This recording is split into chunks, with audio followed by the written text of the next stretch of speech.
Welcome to your Weekly Catalyst, our 5-minute bonus session to help you move toward better than yesterday. Our feature full-length episodes go live first thing every Wednesday morning, and you may also want to check out our exciting new YouTube coaching channel at youtube.com/coaching channel.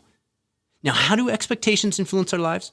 In last week's 5-minute Catalyst, we talked about the positive elements and the way in which we can utilize high expectations to optimize our outcomes. But folks, there's also a dark side worth investigating. Expectations can lock us into a path that is no longer beneficial. They can drive us to pursue things and invest extraordinary amounts of time and energy into things that, frankly, no longer are a priority to us. We end up striving to meet them simply because we previously set them. Because we put that expectation in play and not because it remains a priority. Sometimes that continued commitment can be good. If we simply live and act based on our feelings in the moment, our lives will be little more than leaves being blown every which way by the winds of momentary change. However, if we're not careful, we can find ourselves looking back over a season of life and realizing we invested immense amounts of time and energy on things that didn't actually matter anymore. But how do we know? How can we tell if an expectation we're setting is taking us in a positive or negative direction? That's a tough one. And frankly, it's one I'm struggling with in my own life right now. As I continue to work through this process, I'll definitely circle back with you. In the meantime, here's where I am today, and maybe it'll be helpful to a few of you who might be walking this tightrope along with me. On one hand, setting high expectations has served me very, very well. They've kept me dialed in and pursuing that higher bar we discussed last week. But recently, I've started reflecting on the amount of time necessary to maintain all of those expectations, and have been questioning the value of some of them as I move forward. For example, as a triathlete, I enjoy stepping to the starting line knowing I've fully prepared, confident that if anyone in the 50-plus age group is going to stay with me today, they're going to have one really good day. But I've also realized no one really actually cares about my race results. My family and friends are always encouraging, and that won't change if I finish 5th or 15th instead of 1st. I don't make my living in the sport. It's simply a hobby I enjoy with friends. And ensuring that level of preparation means being on the bike at 5 a.m. every day, including weekends. Now, that's fine if it's a priority.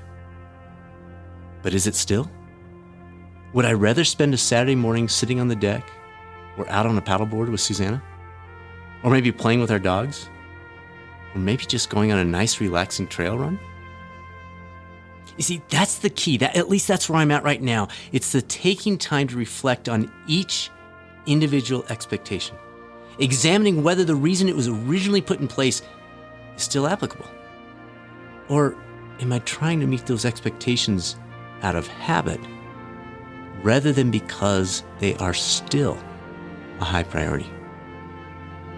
My encouragement to you this week is to take some time to reflect.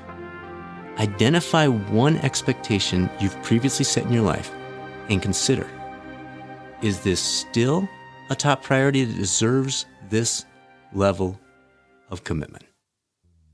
Now, this week's feature podcast episode marks episode number 100. We are so excited. Thank you so much for sticking with us and driving this thing and sharing it with friends. To celebrate this momentous event, we were thrilled to have Drs. Janice and Dr. James Prochaska join us as our special guests. If those names ring a bell, Dr. Prochaska developed the Stages of Change model. Yes, that Stages of Change model. The model that has likely been utilized more than any other in the field of behavior change with coaches, counselors, physicians, community leaders, parents, and so many others. It was an absolute thrill to have them join us for this special episode, and I'm positive you're going to love hearing from them later this week. Over at the YouTube coaching channel, our featured video this week looks at the 4 cornerstones of health and wellness, a concept that many of us forget in the midst of the latest fads and headline chasing. Thanks as always for joining us. Always feel free to reach out to us anytime. Results at catalystcoachinginstitute.com, or you can access a multitude of resources on the website, catalystcoachinginstitute.com anytime. This is Dr. Bradford Cooper signing off, and I will look forward to speaking with you later this week on the next episode of the Catalyst Health wellness, and performance podcast, or perhaps over on the new YouTube coaching channel.